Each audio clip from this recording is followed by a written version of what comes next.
तद्वेदांत प्रवक्तारं सदा स्वान्ते स्मराम्यहं। गुरु ब्रह्मा गुरु विष्णु गुरुदेवो महेश्वरः गुरु साक्षात् परब्रह्म तस्मै श्री गुरवे नमः। ओम नमो ब्रह्मादिभ्यो ब्रह्म विद्या संप्रदाय कर्तृभ्यो ओम च ऋषिभ्यो नमो महभ्यो नमो गुरुभ्यः। ओम शांति शांति शांति। ನಾವು ಈಗ ಭಗವಂತನ ಅನುಗ್ರಹದಿಂದ ಈ ಬೃಹದಾರಣ್ಯಕ ಉಪನಿಷತ್ ಭಾಷ್ಯ ಭಾಗನ ನೋಡ್ತಾ ಇದ್ದೀವಿ. ಈಗ 2ನೇ ಅಧ್ಯಾಯ 3ನೇ ಬ್ರಾಹ್ಮಣ ನೋಡ್ಬೇಕಾಗಿದೆ. ಮೊದಲನೇ ಇದರಲ್ಲಿ ಪ್ರಾಣಗಳು ಸತ್ಯ ಅಂತ ಹೇಳಿ ಫಸ್ಟ್ ಬ್ರಹ್ಮವನ್ನು ಉಪದೇಶ ಮಾಡೋದಕ್ಕೆ ಅಂತ ಶುರು ಮಾಡಿ ಅಲ್ಲಿ ಅಭಿದಾಯಕ ಶಬ್ದವಾಗಿ ಪ್ರಾಣಗಳು ಸತ್ಯ ಅಂತ ಹೇಳಿ, ಆಮೇಲೆ 2ನೇ ಅಧ್ಯಾಯದಲ್ಲಿ ಪ್ರಾಣನ ಉಪಾಸನೆಗಳನ್ನ ಹೇಳಿ ಆ ಪ್ರಾಣನು ಸತ್ಯ ಅನ್ನೋದನ್ನ ಹೇಗೆ ಸತ್ಯಸ್ಯ ಸತ್ಯಂ ಅಂತ ಹೇಳಿ ಆ ಪ್ರಾಣನ ಹೆಂಗ್ ಸತ್ಯ ಅಂತೆಲ್ಲ ನೋಡಿದಾಯ್ತು. ಈಗ ಬ್ರಹ್ಮದ ಮೂರ್ತ ಅಮೂರ್ತ ರೂಪಗಳ ವರ್ಣನೆ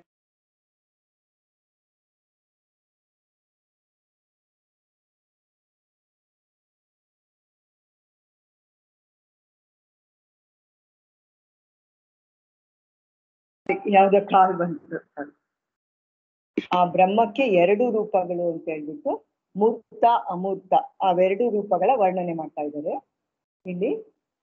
ಮಂತ್ರ ಮೊದಲನೇ ಮಂತ್ರ, ಬ್ರಹ್ಮಕ್ಕೆ 2 ರೂಪಗಳು ಅಂದ್ರೆ ರೂಪ ಇದೆ ಅಂತಲ್ಲ ಬ್ರಹ್ಮಕ್ಕೆ, ಅದು ತಿಳಿಸೋದಕ್ಕೋಸ್ಕರ ನಮ್ಗೆ ಬ್ರಹ್ಮ ಸ್ವರೂಪನ ತಿಳಿಸೋದಕ್ಕೋಸ್ಕರ ಈ ಮೂಲಕ ತಿಳಿಸ್ತಾ ಇದ್ದಾರೆ ಅಂತ. ಬ್ರಹ್ಮಕ್ಕೆ ಯಾವುದೇ ರೂಪ ಇಲ್ಲ, ಅಶಬ್ದಂ ಅರೂಪಂ ಅಸ್ಪರ್ಶಂ ಅಚಿಂತ್ಯಂ ಅಂತೆಲ್ಲ ಬರುತ್ತೆ. ಮೂರ್ತ ಮತ್ತು ಅಮೂರ್ತ ಇವು ಅದನ್ನ ತಿಳಿಸೋದಕ್ಕೋಸ್ಕರ ಈ ತರ ಹೇಳ್ತಾ ಇದ್ದಾರೆ. ಮಂತ್ರ ಸುಲಭ ಇದೆ, ಮಂತ್ರ ಓದಿ. ವಾವ ಬ್ರಹ್ಮಣೋ ರೂಪೇ ಮೂರ್ತಂ ಚ ವಾ ಮೂರ್ತಂ ಚ ಮರ್ತ್ಯಂ ಚ ಮೃತಂ ಚ ಸ್ಥಿತಂ ಚ ಯಚ್ ಸಚ್ ತ್ಯಚ್ಚ ಅಂತ ಮಂತ್ರ. ಬ್ರಹ್ಮಕ್ಕೆ 2 ರೂಪಗಳು, 2 ರೂಪಗಳು ಅಂತಲ್ಲ, ಅಲ್ಲಿ ತಿಳಿಸೋದಕ್ಕೋಸ್ಕರ ಅದನ್ನ 2 ರೂಪಗಳ ಮೂಲಕ ತಿಳಿಸೋದು ಅಂತ ಹೇಳ್ತಾ ಇದ್ದಾರೆ. ತಿಳಿಸುವಂತ ವಿಧಾನ ಅಷ್ಟೇ ಅದು.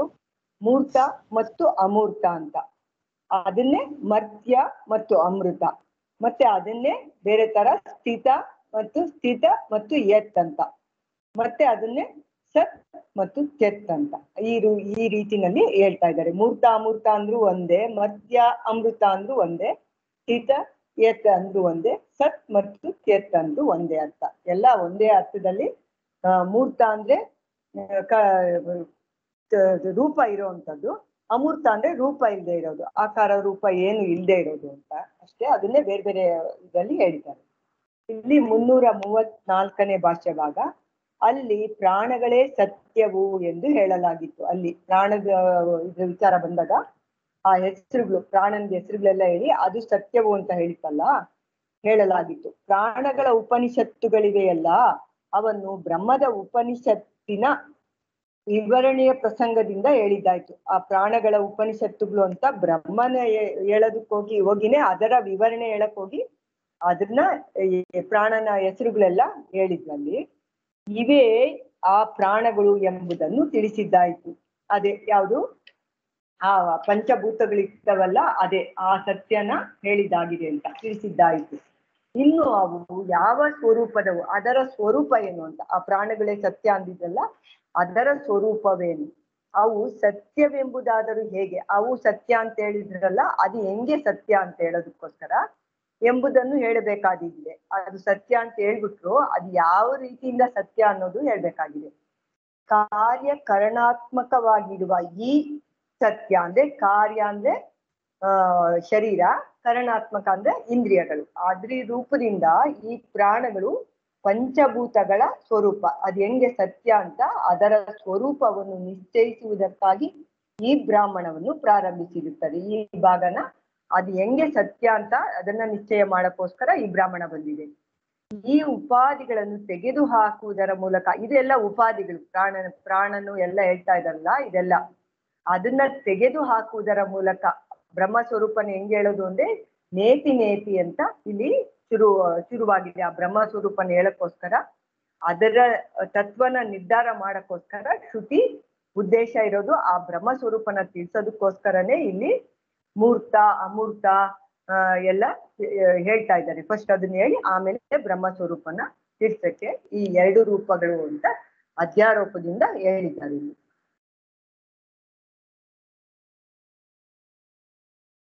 ಸರಿ ಇದೆಯಾ ಹೇಳಿದ್ದು? ಅಂದ್ರೆ ಈಗ ಮೂರ್ತವೂ ಅಲ್ಲ ಮೂರ್ತವೂ ಅಲ್ಲ ಅಂತ ನೇತಿ ನೇತಿ ಅಂತ ಹೇಳ್ತಾರೆ. ಅದೇ ಇವಾಗ ನಮಗೆ ಸತ್ಯ ಸತ್ಯಂ ಅಂತ ಹೇಳೋದ್ರಿಂದ ಮೊದಲನೇ ಸತ್ಯ ಅನ್ನೋದಿದೆಯಲ್ಲ ಅದು ಏನು ಅಂತ ತಿಳಿಸ್ಕೊಡ್ಬೇಕು. ಅಂದ್ರೆ ನಮಗೆ ಗೋಚರವಾಗ್ತಾ ಇರುವಂತ ಪ್ರಪಂಚದ ಸ್ವರೂಪ ಏನು ಅಂತ ನಮ್ಮ ಒಂದು ಪರಿಚ್ಛಿನ್ನ ದೃಷ್ಟಿ ಇರೋದ್ರಿಂದ ನಮ್ಮ ಪ್ರಪಂಚದ ಸ್ವರೂಪವೇ ಗೊತ್ತಿಲ್ಲ ನಮ್ಗದು. ಈ ಗೋಚರವಾಗ್ತಾ ಇರೋಂಥ ಪ್ರಪಂಚವು 2 ರೂಪದಲ್ಲಿರುತ್ತೆ. ಆದ್ರೆ ಅಂದ್ರೆ ಪೂರ್ತಿ ಇದನ್ನ ತಿಳಿಸ್ಕೊಟ್ರು ನಮಗೆ ಇಲ್ಲಿ ಕಾಣಿಸ್ತಾ ಇರುವಂತಹ ಸತ್ಯ ಅಂತ ನಾವು ಏನ್ ಕರಿತಾ ಇದೀವಲ್ಲ ಅದನ್ನೇ ಸತ್ಯತ್ ಅಂತ ತೋರಿಸ್ಕೊಡ್ತಾರೆ. ಸತ್ಯ ಅಂತಂದ್ರೆ ಸೊ ಅದನ್ನೇ ಇಟ್ಟುಕೊಂಡು ಅದರ ಸಾರ ಏನು ಅಂತ ತೋರಿಸ್ಕೊಡ್ಬೇಕಾಗಿದೆ. ಅದನ್ನ ಇಟ್ಕೊಂಡು ಮೊದಲಿಗೆ ಅದನ್ನ ತೋರಿಸ್ಕೊಡ್ಬೇಕು. ಮುಂದಿನ ಭಾಷೆವಾಗನು ಹೇಳಿದ್ದೇವೆ.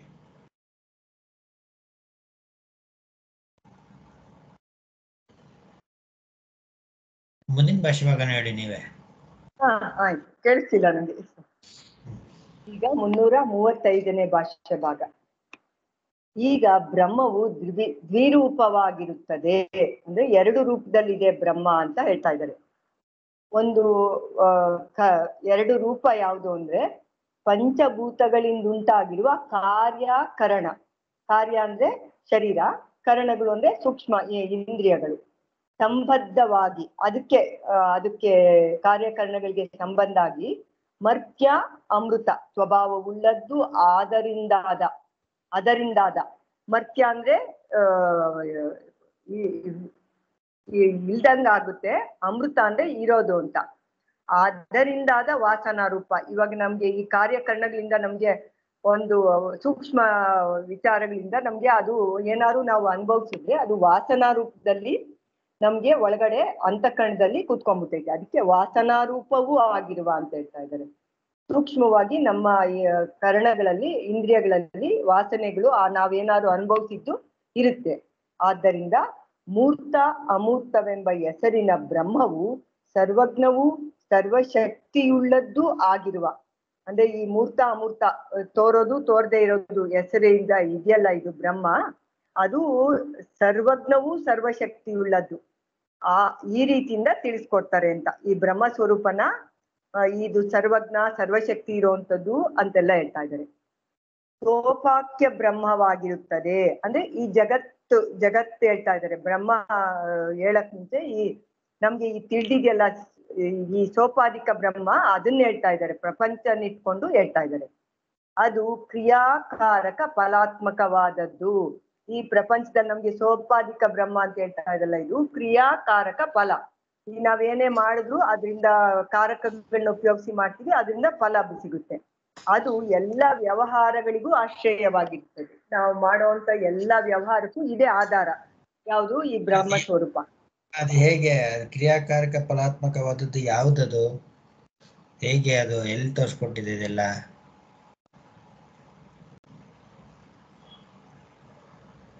ಸಪ್ತಾನ ಬ್ರಹ್ಮಣಗಳೆಲ್ಲ ಅದೆಲ್ಲ ತೋರಿಸ್ಕೊಟ್ಟಿದ್ದಾಗಿದೆ. ಅದನ್ನ ಎಲ್ಲವೂ ಕ್ರಿಯಾಕಾರಕ ಫಲಾತ್ಮಕ ಸಪ್ತಾನಗಳನ್ನೆಲ್ಲ ತಿಳಿಸ್ಕೊಟ್ಟಿ ಅದು ಇಷ್ಟೇ ಅಂತ ತಿಳಿಸ್ಕೊಟ್ಟಿದ್ದು ಆಗಿದೆ. ಅಂದ್ರೆ ಈ ಇಡೀ ಪ್ರಪಂಚಕ್ಕೆ ಕ್ರಿಯಾಕಾರಕ ಫಲಾತ್ಮಕವಾದಕ್ಕೆ ಆಶ್ರಯವಾಗಿರುವಂಥದ್ದು ಅದು ಅಂತ. ಅದರಲ್ಲೇ ಕ್ರಿಯೆ ಕಲ್ಪಿತವಾಗಿರೋದು ಅಂತಂದ್ರೆ ನಮ್ಗೆ ಇದ್ರೊಳಗೆಲ್ಲ ತೋರ್ತಾ ಇರೋದು ಅದ್ರ ಒಳಗಡೆನೆ ಇದೆ. ಇದು ಇಷ್ಟೇ ಅನ್ನೋದೆಲ್ಲ ಇನ್ನೆಲ್ಲ ತೋರ್ಸ್ಕೊಟ್ಟಿದ್ರು. ಇಷ್ಟು ಅಂತಂದ್ಬಿಟ್ಟು ಅದು ಅಂತ ಮುಗಿಸಿ. ಅದೇ ಬ್ರಹ್ಮವು ಯಾವುದೊಂದು ಉಪಾಧಿಯೂ ಇಲ್ಲದೆ ಅದೇ ತೋರ್ತಾ ಇದೆಯಲ್ಲ. ನಾವೆಲ್ಲ ಈ ಕ್ರಿಯಾಕಾರಕ ಫಲ ಅಂತೆಲ್ಲ ತಿಳ್ಕೊಂಡಿದೀವಲ್ಲ, ಅದೇ ಅದೇ ಬ್ರಹ್ಮವು ಯಾವುದೊಂದು ಉಪಾದಿಯೂ ಇಲ್ಲದೆ, ಅದಕ್ಕೆ ಯಾವುದೇ ಉಪಾಧಿ ಇಲ್ಲ, ವಿಶೇಷವಾಗಿ ಏನು ಇಲ್ಲ. ಅಂದ್ರೆ ಈ ಸಮ್ಯಕ್ ಸೋಪಾದಿಕ ಬ್ರಹ್ಮವು ಸೋಪಾಕ್ಯವು ಉಪಾಧಿ ಇರಂತದ್ದು, ಉಪಾಧಿ ಇಲ್ಲದೆ ಇರಂತದ್ದು?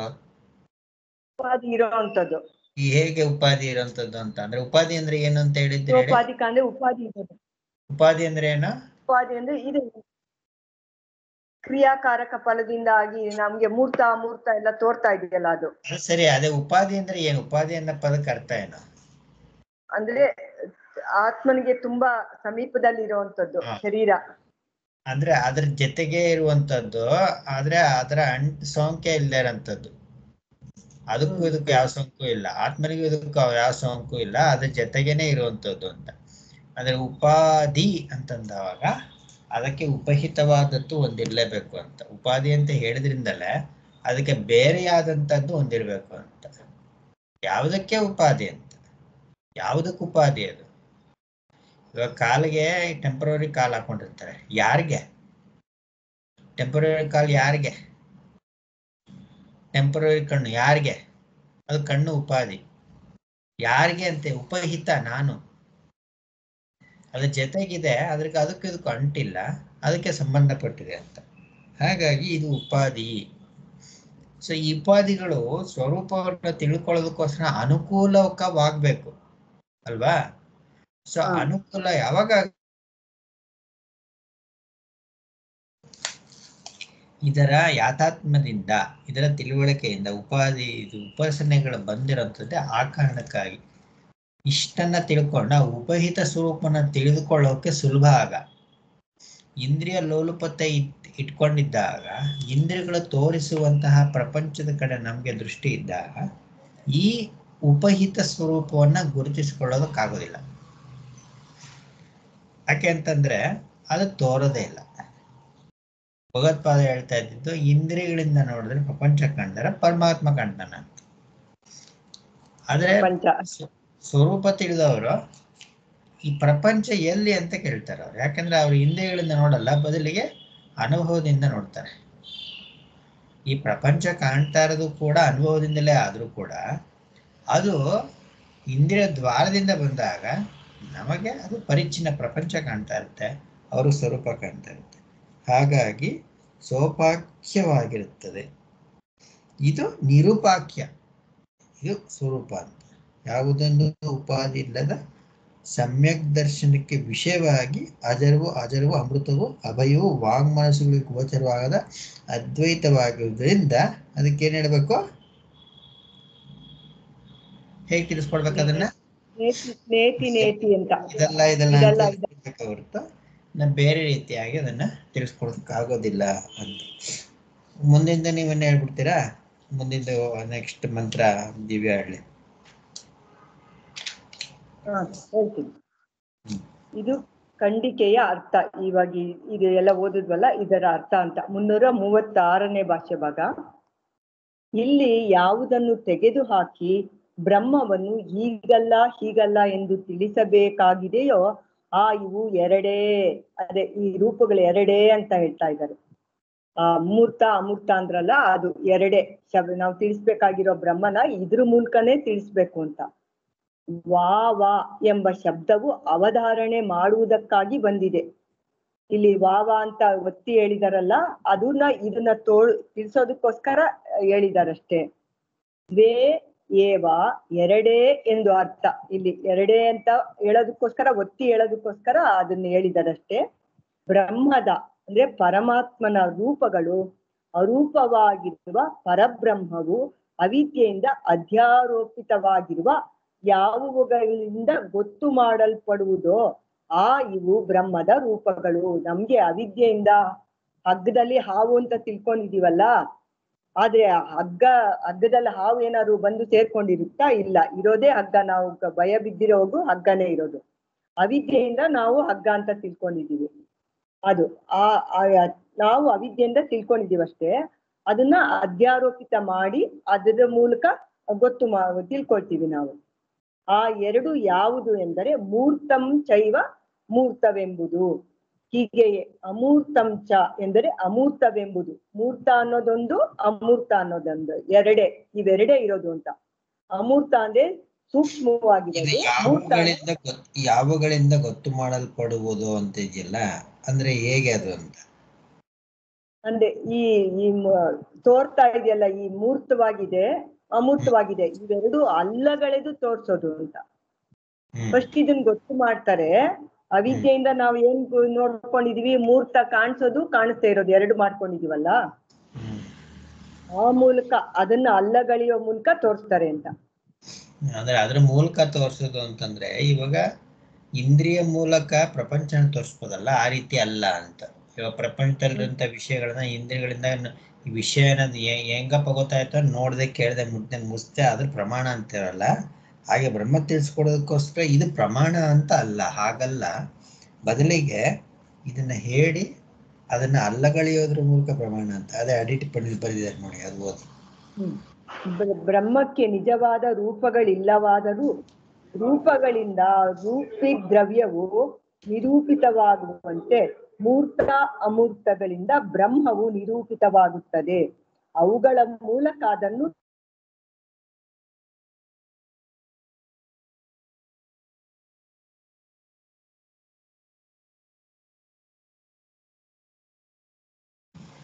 ಕೇಳಿಸ್ತಾ ಇಲ್ಲ.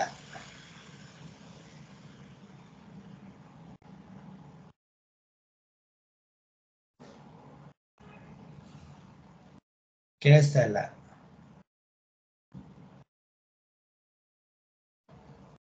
ವಿಶೇಷಣಗಳಿಂದೊಡಗೂಡಿರುವ ಮೂರ್ತಗಳನ್ನು ಬ್ರೇಕ್ ಆಯ್ತು, ಕೇಳಿಸ್ತಿಲ್ಲ ನೀವು ಇಷ್ಟೊತ್ತು ಮಾತಾಡಿದ್ದು. ಅಡಿ ಟಿಪ್ಪಣಿ: ಬ್ರಹ್ಮಕ್ಕೆ ನಿಜವಾದ ರೂಪಗಳಿಲ್ಲವಾದರೂ ರೂಪಗಳಿಂದ ರೂಪಿದ್ರವ್ಯವು ನಿರೂಪಿತವಾಗುವಂತೆ ಮೂರ್ತ ಅಮೂರ್ತಗಳಿಂದ ಬ್ರಹ್ಮವು ನಿರೂಪಿತವಾಗುತ್ತದೆ. ಅವುಗಳ ಮೂಲಕ ಅದನ್ನು ತಿಳಿದುಕೊಳ್ಳಬಹುದಾಗಿದೆ. ಆದ್ದರಿಂದ ಅವನ್ನು ಅದರ ರೂಪಗಳೆಂದು ಕರೆದಿದೆ. ಈ ಮೂರ್ತ ಅಮೂರ್ತ ರೂಪದಿಂದ ಬ್ರಹ್ಮನ ತಿಳ್ಕೊಳ್ಳುವಂಥದ್ದು ನಿರೂಪಣೆ ಮಾಡ್ತೀವಿ ಅಂತ. ಅದಕ್ಕೋಸ್ಕರ ಅದನ್ನ ರೂಪ ಅಂತ ಕರೆದಿದೆ ಅಷ್ಟೇ. ಅದು ನಿಜವಾದ ರೂಪ ಅಲ್ಲ, ಬ್ರಹ್ಮಕ್ಕೆ ಯಾವುದೇ ರೂಪ ಇಲ್ಲ ಅಂತ. ರೂಪ ರೂಪಿ ಅಂತ ಕರೆದಿದಾರಲ್ಲ ಸ್ವಾಮಿಗಳು, ಅದು ಹೇಗೆ ಅದು ಅಂತ? ರೂಪ ಅಂದ್ರೆ ರೂಪಿ ಅಂದ್ರೆ ರೂಪ ಅಂದ್ರೆ ಕಾಣಿಸೋದು ಅಲ್ವಾ, ಯಾವ ರೂಪದಲ್ಲಿದೆ ಯಾವ ಆಕಾರದಲ್ಲಿದೆಯೋ ಅದು ಕಾಣಿಸೋದು ಅಂತ ಅಲ್ವಾ. ರೂಪಿ ಅಂದ್ರೆ ಯಾವ್ದು ನೋಡ್ತೀವೋ ಅದನ್ನ. ದ್ರವ್ಯ ಅಂದ್ರೆ ಮಡಕೆ, ಅದು ರೂಪ. ರೂಪಿ ಮಣ್ಣು. ರೂಪದ ಮೂಲಕ ಮಡಿಕೆ ಇಟ್ಕೊಳ್ಳೋದು, ಮಡಿಕೆ ಇಟ್ಕೊಂಡು ಟಕ್ ಟಕ್ ಟಕ್ ಅಂತ ಇಟ್ಕೊಂಡು ನೋಡಿದ್ರೆ ಬಡ ಬಡ ಬಡ ಬಡ ಥಾಡ್ ಅಂತ ಹೊಡೆದು ಹಾಕಿದ್ರೆ ಹೊಡೆದೋಗುತ್ತೆ. ನೋಡ ಪೂರ್ಣ ಮಣ್ಣು ಇದೆ ಇದೆ ಇದರ ರೂಪಿ. ರೂಪದ ಮೂಲಕ ರೂಪಿಯನ್ನು ತೋರಿಸೋದು ಅಂತ. ಅಶ್ವತ್ಥ ಹಾಲು ಅಂದ್ಬಿಟ್ಟು ಅಕ್ಕಿ ಇಟ್ಟು ನೋಡೋದು, ಇದು ರೂಪ. ಓ ಇದು ಹಾಲ, ಹಾಲ ನೋಡ್ತಾರೆ, ನೋಡು ನೋಡೆಲ್ಲ ನೋಡು ಹೆಂಗಿದೆ, ಇದು ಹಾಲು ಅಂದ್ರೆ ರೂಪಿ. ರೂಪದ ಮೂಲಕ ರೂಪಿ ತೋರಿಸೋದು ಅಂದ್ರೆ ಹಾಗೆ ಅಂತ. ಮುಂದುವರ್ಸಿ. ಆ ಎರಡು ಯಾವುವು ಎಂದರೆ ಮೂರ್ತಂ ಚೈವ, ಮೂರ್ತವೆಂಬುದು, ಹೀಗೆಯೇ ಅಮೂರ್ತಂ ಚ ಎಂದರೆ ಅಮೂರ್ತವೆಂಬುದು. ಇವೆರಡೇ ಎಂದರ್ಥ. ಇವೆರಡೇ ಮೂರ್ತ ಅಮೂರ್ತ ಎರಡೇ ಅಂತ. ತಮ್ಮ ಒಳ ವಿಶೇಷಣಗಳಿಂದೊಡಗೂಡಿರುವ ಮೂರ್ತ ಅಮೂರ್ತಗಳನ್ನು ಇಲ್ಲಿ ಎರಡೇ ಎಂದು ಅವಧಾರಣೆ ಮಾಡಿರ್ತೈತೆ. ಎರಡೇ ಇರೋದು ಪ್ರಪಂಚದಲ್ಲಿ, ತೋರೋದು ತೋರದೆ ಇರೋದಷ್ಟೇ. ಮೂರ್ತ ಅಮೂರ್ತ ಅಷ್ಟೇ ಎರಡೇ ಇರೋದು ಅಂತ. ಈ ಮೂರ್ತ ಅಮೂರ್ತಗಳ ಆ ವಿಶೇಷಣಗಳು ಯಾವುವು? ಅದಕ್ಕೇನ್ ವಿಶೇಷ ಇದೆ? ಈ ಮೂರ್ತ ಅಮೂರ್ತ ಇದೆಯಲ್ಲ, ಅದಕ್ಕೆ ಏನಿದೆ, ಅದ್ರದ್ದು ಗುಣಗಳೇನು ಅಂತ ಹೇಳ್ತಾ ಇದ್ದಾರೆ. ಎಂದರೆ ಶ್ರುತಿ ಹೇಳ್ತಾ ಇದೆ, ಶ್ರುತಿ ಭಗವತಿನೇ ಹೇಳ್ತಾ ಇದೆ, ಮರ್ತ್ಯವು ಅಂದ್ರೆ ಮರ್ತ್ಯ. ಮೂರ್ತ ಅಂದಿದಲ್ಲ, ಅದು ಮರ್ತ್ಯ. ಮರ್ತ್ಯವೆಂದರೆ ಸಾವು, ಸಾವು ಎಂಬ ಧರ್ಮವುಳ್ಳದ್ದು ಅಂತ. ಅದು ಯಾವುವು ಅಂತ ಕೇಳಿದ್ರಲ್ಲ, ಆ ಮೂರ್ತ ಅಮೂರ್ತಗಳು ಯಾವುವು ಅಂದ್ರೆ, ಮೂರ್ತ ಅಂದ್ರೆ ಒಂದು ಪರಿಚ್ಛಿನ್ನವಾಗಿರುವಂಥದ್ದು, ಮರ್ತ್ಯ ಅಂದ್ರೆ ಸಾವಿರುವಂತ ಧರ್ಮ ಉಳ್ಳದ್ದು. ಮತ್ತು ಅಮೃತವು ಎಂದರೆ ಅದಕ್ಕೆ ವಿಪರೀತವಾಗಿದ್ದು, ಅದಕ್ಕೆ ವಿರುದ್ಧವಾಗಿರೋದು. ಮರ್ತ್ಯ ಅಂದ್ರೆ ಅದಕ್ಕೆ ವಿರುದ್ಧವಾಗಿರೋದು ಅಮೃತ ಅಂತ. ಸ್ಥಿತವಾದದ್ದು ಎಂದರೆ ಪರಿಚ್ಛಿನ್ನವಾದದ್ದು. ಸ್ಥಿತ ಅಂತ ಬಂತಲ್ಲ ಇಲ್ಲಿ, ಅದು ಸ್ಥಿತ ಎಂದರೆ ನಿಂತಿದೆ ಅಂತ. ಪರಿಚ್ಛಿನ್ನವಾಗಿರೋ ತಾನೇ ನಿಂತ್ಕೊಂಡಿದ್ದೈತೆ. ಮೊದಲು ಚಲಿಸಿ ಆ ಬಳಿಕ ನಿಲ್ಲುವುದಷ್ಟೇ. ಸ್ಥಿತವಾಗಿದೆ ಅಂದ್ರೆ ಮೊದಲು ಚಲಿಸಿದ್ಮೇಲೆ ತಾನೇ ಅದು ನಿಂತ್ಕೊಳ್ಳೋದು, ಆದ್ರಿಂದ ಚಲಿಸಿ ಆಮೇಲೆ ನಿಂತ್ಕೊಳ್ಳುತ್ತೆ ಅದು. ಮತ್ತು ಯತ್ ಅಂದ್ರೆ ಯಾತಿ ಹೋಗುತ್ತದೆ ಅಂತ, ಇನ್ನೊಂದು ಹೋಗುದು ನಿಂತ್ಕೊಂಡಿರೋದು ಹೋಗುತ್ತದೆ ಅಂತ. ಯತ್ ಎಲ್ಲೆಲ್ಲಿಗೂ ವ್ಯಾಪಿಸಿಕೊಂಡಿದ್ದು ಪರಿಚ್ಛಿನ್ನವಾಗಿರುವುದು. ಅದು ಅದು ನಿಂತ್ಕೊಂಡಿದೆಯಲ್ಲ ಅದು ಎಲ್ಲೆಲ್ಲಿಗೋ ಹೋಗಿ ವ್ಯಾಪಿಸ್ಕೊಂಡಿರ್ತೈತೆ, ಪರಿಚ್ಛಿನ್ನವಾಗಿ. ಸ್ಥಿತ ಅಂದ್ರೆ ಅದಕ್ಕೆ ವಿಪರೀತವಾಗಿರೋದು, ಪರಿಚ್ಛಿನ್ನವಾಗಿರೋದಕ್ಕೆ ವಿಪರೀತವಾಗಿರೋದು ಅಪರಿಚ್ಛಿನ್ನ ಅಂತ. ಸತ್ ಎಂದರೆ ಮಿಕ್ಕವುಗಳಿಗಿಂತ ಬೇರೆಯಾದ ಒಂದಾನೊಂದು ಅಸಾಧಾರಣ ಧರ್ಮವುಳ್ಳದ್ದು. ಸತ್ ಅಂದ್ರೆ ಇವಾಗ ಚಿನ್ನದಿಂದ ಮಾಡಿರ್ತಾರೆ, ಸರ ಅಂತ ಹೇಳ್ತಾರೆ, ಆದ್ರೆ ಬಳೆ ಅಲ್ಲ ಅಂತ, ಬಳೆಗಿಂತ ಬೇರೆಯಾಗಿದೆ, ಬೇರೆ ರೂಪ ನಿರ್ದಿಷ್ಟವಾದ ರೂಪ ಹೇಳುವಂಥದ್ದು ಅಂತ. ಮತ್ತು ತ್ಯತ್ ಎಂದರೆ ಅದಕ್ಕೆ ವಿಪರೀತವಾದದ್ದು. ತ್ಯತ್ ಅದು ಒಂದೇ, ಯಾವಾಗಲೂ ಪರೋಕ್ಷವಾಗಿ ಹೇಳುವುದಕ್ಕೆ ತಕ್ಕದ್ದು. ಅಂದ್ರೆ ನೇರವಾಗಿ ಹೇಳೋದಿಲ್ಲ ತ್ಯತ್ ಅಂತ, ಅದನ್ನ ಪರೋಕ್ಷವಾಗಿ ಹೇಳ್ತೀವಿ ಅಂತ. ಅಡಿಟಿಪ್ಪಣಿಯಲ್ಲಿ ಸಂಸ್ಕೃತದಲ್ಲಿ ಯಾವಾಗಲೂ ಪರೋಕ್ಷವಾಗಿರುವ ವಸ್ತುವೆಂದು ತಿಳಿಸುವುದಕ್ಕೆ ತ್ಯತ್ ಎಂಬ ಶಬ್ದವನ್ನೇ ಉಪಯೋಗಿಸುವುದು. ಇವಾಗ ನಮ್ಗೆ ಪರಮಾತ್ಮ ಅಂತ ಹೇಳಕ್ಕೆ ನಮ್ಗೆ ಅದನ್ನ ನೇರವಾಗಿ ಹೇಳಕ್ಕಾಗಲ್ವಾ, ಆದ್ರಿಂದ ಆ ಪರಮಾತ್ಮ ಅಂತ ಹೇಳ್ತೀವಿ. ವೈಕುಂಠ ನಮ್ಗೆ ಗೊತ್ತಿಲ್ವಲ್ಲ, ಅಲ್ಲೆಲ್ಲೋ ಮೇಲ್ಗಡೆ ಇದೆ ಅಂತ ಆ ವೈಕುಂಠ ಅಂತೆಲ್ಲ ಹೇಳ್ತೀವಲ್ಲ, ಆ ತರ ಇಲ್ಲಿ ಪರೋಕ್ಷವಾಗಿ ಹೇಳುತ್ತೆ ತ್ಯತ್ ಅನ್ನೋದನ್ನ ಯಾವಾಗ್ಲೂ ಆ ತರ ಹೇಳ್ತಾರೆ ಅಂತ. ನೆಕ್ಸ್ಟ್ ದಿವ್ಯಾ, ಎರಡನೇ ಮಂತ್ರ ಮತ್ತೆ ಮೂರನೇ ಮಂತ್ರದ್ದು ನೀವೇ ಹೇಳಿ. ಮೂರ್ತ ಮೂರ್ತವು ಅದರ ರಸವು. ಅಂದ್ರೆ ಇಲ್ಲಿವರೆಗೂ ಮೂರ್ತ ಅಮೂರ್ತನ ಇಟ್ಕೊಂಡು ಬ್ರಹ್ಮಸ್ವರೂಪನ್ ತಿಳ್ಸಕ್ಕೆ ಹೋಗಿರೋದು. ಸೊ ಈಗ ಅದ್ರಲ್ಲೇ ಅಂದ್ರೆ ಈ ಮೂರ್ತ ಅಮೂರ್ತ ಎರಡು ಸಾಧನೆಯಾಗಿ ಉಪಯೋಗಿಸ್ತಾರೆ. ಸೊ ಈಗ ಅದ್ರಲ್ಲ ಆ ಮೂರ್ತದ ಸಾರ ಯಾವುದು, ಮೂರ್ತ ಅಂದ್ರೆ ಯಾವುದು, ಯಾವ್ದನ್ನ ಇಟ್ಕೋಬೇಕು ನಾವು ಮೂರ್ತ ಅಂದ್ರೆ ಅಂತ ಎರಡನೇ ಮಂತ್ರದಲ್ಲಿದೆ. ತದೇತತ್ ಮೂರ್ತಂ ಯದನ್ಯದ್ವಾಯೋಶ್ಚ ಅಂತರಿಕ್ಷಾಶ್ಚ ಏತನ್ಮರ್ತ್ಯಂ ಏತತ್ ಸ್ಥಿತಮೇತತ್ ಸತ್ತಸ್ಯ ಏತಸ್ಯ ಮೂರ್ತಸ್ಯ ತಸ್ಯ ಮರ್ತಸ್ಯ ಏತಸ್ಯ ಸ್ಥಿತಸ್ಯೈತಸ್ಯ ಸತ ಏಷಃ ರಸಃ ಯಹ ಏಷಃ ತಪತಿ ಸತಃ ಹಿ ಏಷಃ ರಸಃ. ಅಂದ್ರೆ ಸ್ವಲ್ಪ ಬಿಡಿಸಿ ಓದ್ದೆ. ಇದೇ ಮೂರ್ತವು ಅಂತ ಪ್ರಾರಂಭ ಮಾಡ್ತಾರೆ. ಯಾವುದು ಅಂದ್ರೆ ಇದೆ ಅಂತ ಇಲ್ಲಿ ಮಂತ್ರದಲ್ಲಿ ಡೈರೆಕ್ಟ್ ಆಗಿ ಹೇಳ್ದೆ. ಏನಂತ ಹೇಳ್ತಿದ್ದಾರೆ ಅಂದ್ರೆ ಯಾವುದು ವಾಯುವಿಗಿಂತ ಅಂತರಿಕ್ಷಕ್ಕಿಂತ ಬೇರೆ ಆಗಿದೆಯೋ ಅದು ಮೂರ್ತ ಅಂತ ಹೇಳ್ತಾ ಇದೆ. ಯದ್ ಅನ್ಯತ್ ಮಂತ್ರದಲ್ಲಿರೋದೆ. ಅನ್ಯತ್ ಅಂದ್ರೆ ಯಾವ್ದಕ್ ಅನ್ಯಂತು, ಅಂತರಿಕ್ಷಾಹ ಅಂತರಿಕ್ಷ ಚ ಏತನ್ ಮರ್ತ್ಯಂ. ಸೊ ಅಂತರಿಕ್ಷ ಮತ್ತೆ ವಾಯೋಹು ಅಂತರಿಕ್ಷಾಹ ಏತತ್ ಮರ್ತ್ಯಂ ಅಂತ ಇದೆ. ಅಂದ್ರೆ ವಾಯುಗೂ ಅಂತರಿಕ್ಷಗೂ ಅನ್ಯತ್ ಯಾವ್ದಿದ್ಯೋ ಅದು ಮೂರ್ತ ಅಂತ. ಅಂದ್ರೆ ನಮಗ್ ಪಂಚಭೂತಗಳಲ್ಲಿ ಅದನ್ನ ಬಿಟ್ರೆ ಇನ್ನ ಅಗ್ನಿ ಜಲ ಪೃಥ್ವಿ ಮೂರ್ತ ಆಗತ್ತೆ, ಅದೇ ಮೂರ್ತ. ಅದನ್ನೇ ಸ್ಥಿತಂ ಏತತ್ ಅದೇ ಸ್ಥಿತವು, ಅದೇ ಸತ್ತು. ಅಂದ್ರೆ ಈಗ ಮೂರ್ತ ಅಂದ್ರು ಒಂದೇ, ಸ್ಥಿತ ಅಂದ್ರು ಒಂದೇ, ಸತ್ ಅಂದ್ರು ಒಂದೇ. ಈ ಮೂರ್ತಕ್ಕೇನೆ ಅಂದ್ರೆ ಈ ಮೂರ್ತ ಅಂತ ಯಾವ್ದು ಹೇಳಿದ್ವು ಅಂದ್ರೆ ಅಂತರಿಕ್ಷ ವಾಯು ಬಿಟ್ಟು ಮೂರ್ ಪಂಚಭೂತಗಳಲ್ಲಿ ಮೂರಿದೆಯಲ್ಲ ಅದಕ್ಕೇನೆ ಮರ್ತ್ಯ, ಈ ಸ್ಥಿತಿಗೆ ಅಂದ್ರೆ ಅದಕ್ಕೇನೆ ಮರ್ತ್ಯ ಅಂತಾನು ಹೇಳ್ತಾರೆ. ಅದಾದ್ಮೇಲೆ ಏಷಃ ತಪತಿ ಸತಃ, ಅವನು ತಪಸ್ತಿದ್ದಾನಲ್ಲ, ಈ ಸತ್ತಿಗೆ ಅವನು ತಪಸ್ತಾ ಇದ್ದಾನಲ್ಲ ಅಂದ್ರೆ ಸೂರ್ಯಮಂಡಲದ ವಿಷಯ ಹೇಳ್ತಾರೆ. ತಪತಿ ಅಂದ್ರೆ ಸೂರ್ಯ. ಅವನ್ ಈ ಮರ್ತ್ಯದ ಮತ್ತೆ ಈ ಸತ್ತಿನ ಅಥವಾ ಮೂರ್ತದ ರಸ ಏನಿದೆ ಅದು ಆ ಸೂರ್ಯಮಂಡಲನೇ, ಅದೇ ರಸ, ಇವನೇ ಸತ್ತಿನ ರಸ ಅಂತ ಹೇಳ್ತಾ ಇದ್ದಾರೆ. ಅಂದ್ರೆ ಇದರ ವಿವರಣೆ ನೋಡೋಣ. ಭಾಷ್ಯದಲ್ಲೇ ಮೂರ್ತದ ವರ್ಣನೆ. ಅತ್ರ ಚತುಷ್ಟಯ ವಿಶೇಷಣ ವಿಶಿಷ್ಟಂ ಮೂರ್ತಂ. ಅಂದ್ರೆ ಇಲ್ಲಿ 4 ವಿಶೇಷಣಗಳಿಂದ ಕೂಡಿರುತ್ತೆ. ಇದು ವಿಶೇಷಣ ವಿಶೇಷ್ಯ ಅಂದ್ರೆ ಇವಾಗ ಚತುರಃ ಬಾಲಕ ಅಂದ್ರೆ ಚತುರನಾಗಿದನ್ ಬಾಲಕ ಅಂದ್ರೆ ಈ ಚತುರ ಅನ್ನೋದು ಬಾಲಕನ್ಗೆ ವಿಶೇಷಣ ಆಗುತ್ತೆ. ವಿಶೇಷ್ಯ ಬಾಲಕ ಅಂದ್ರೆ ಬಾಲಕ ಅಂತ ಒಬ್ಬ ಹುಡುಗ ಇದ್ದಾನೆ, ಅವ್ನ್ ಹೆಂಗಿದಾನೆ ಅಂತ ವರ್ಣಿಸೋದು. ಈಗ ಆಕ್ಚುಲಿ ಶಾಂತಾಕಾರಂ ಭುಜಗ ಶಯನಂ ಅಂತ ಎಲ್ಲ ಶ್ಲೋಕ ತಗೊಂಡ್ರೆ ಅಲ್ಲಿ ಒಂದೇ ಅಲ್ಲಿ ಆ ಪೂರ್ತಿ ಶ್ಲೋಕದಲ್ಲಿರೋದು ವಿಷ್ಣು ಅಂತ ಎಲ್ಲಿದ್ಯೋ ಅಷ್ಟೇ, ವಿಷ್ಣು ನಮಾಮಿ ಅಂತ ಅಷ್ಟೇ ಇರುತ್ತೆ. ಇನ್ ಮಿಕ್ಕಿದ್ ಏನೇನಿದೆಯೋ ಶಾಂತಾಕಾರಂ ಅಂದ್ರೆ ಶಾಂತವಾಗಿದ್ದಾನೆ ವಿಷ್ಣು, ಭುಜಗ ಶಯನಂ ಹಾವಿನ ಮೇಲ್ ಮಲಗ್ತಿದ್ದಾನೆ, ಆ ಪೂರ್ತಿ ಶ್ಲೋಕನೇ ವಿಷ್ಣುವಿಗೆ ವಿಶೇಷಣಗಳು, ವಿಷ್ಣು ಹೆಂಗಿದಾನೆ ಅಂತ ಹೇಳೋದಕ್ಕೆ. ಹಂಗೆ ಇಲ್ಲಿ 4 ವಿಶೇಷಣಗಳಿದೆ. ಆಮೇಲೆ ಇಲ್ಲಿ ಇನ್ನೊಂದೇನಂದ್ರೆ ಇದನ್ನ ವರ್ಣಿಸಕ್ಕೆ ಇನ್ನು 3 ವಿಶೇಷಣ ಅಂತ ಹೇಳೋಕ್ಕೂ ಆಗಲ್ಲ. ಇಲ್ಲಿ ಏನು ಮೂರ್ತ, ಸತ್ತು, ಮರ್ತ್ಯ ಅಂತಿದೆಯಲ್ಲ, ಯಾವ್ದ್ ಬೇಕಾದ್ರೂ ವಿಶೇಷ್ಯ ಆಗ್ಬೋದು, ಯಾವ್ದ್ ಬೇಕಾದ್ರೂ ವಿಶೇಷಣ ಆಗ್ಬೋದು. ಆ ತರ ಇದೆ. ಅಂದ್ರೆ ಇವಾಗ ಚತುರಃ ಬಾಲಕನೇ ವಿಶೇಷ್ಯ, ಅವನ್ ಬುದ್ಧಿವಂತ ಅನ್ನೋದೇ ವಿಶೇಷಣ, ಅದನ್ನ ಉಲ್ಟಾ ಮಾಡಕ್ಕಾಗಲ್ಲ. ಬಟ್ ಇಲ್ಲಿ ಹಂಗಿಲ್ಲ, ಯಾವ್ದು ಎಲ್ಲಿ ಬೇಕಾದ್ರೂ ಹಾಕ್ಬೋದು. ಅಂದ್ರೆ ಒಟ್ನಲ್ಲಿ 4 ಸಿನೋನಿಮ್ಸ್ ಅಂತ ಅನ್ಕೋಬಹುದು, 4 ವಿಶೇಷಣಗಳಿಂದ ಕೂಡಿದೆ. ತಥಾ ಅಮೂರ್ತಂಚ, ಹಾಗೇನೆ ಅಮೂರ್ತಕ್ಕೂ ಕೂಡ 4 ವಿಶೇಷಣಗಳಿದೆ. ತತ್ರ ಕಾನಿ ಮೂರ್ತ ವಿಶೇಷಣಾನಿ ಕಾನಿ ಚ ಇತರಾಣಿ ಇತಿ ವಿಭಜ್ಯಂತೆ. ಅಂದ್ರೆ ಯಾವ್ದ್ಯಾವ್ದು ಮೂರ್ತಗಳಿಗೆ ವಿಶೇಷಣವೋ, ಅಂದ್ರೆ ಆ ಮೂರ್ತನ ವರ್ಣಿಸಕ್ ಇನ್ ಯಾವ್ಯಾವ ಪದಗಳಿದ್ಯೋ ಅದು, ಮತ್ತೆ ಬೇರೆದ್ ಯಾವ್ಯಾವ್ದಿದ್ಯೋ ಅಂದ್ರೆ ಅಮೂರ್ತನ್ ವರ್ಣಿಸಕ್ ಯಾವ್ದ್ಯಾವ್ದಿದ್ಯೋ ಅದನ್ನೆಲ್ಲ ವಿಭಾಗ ಮಾಡಿ ಹೇಳಲಾಗುತ್ತೆ. ಅಂದ್ರೆ ಮಂತ್ರದಲ್ಲೇ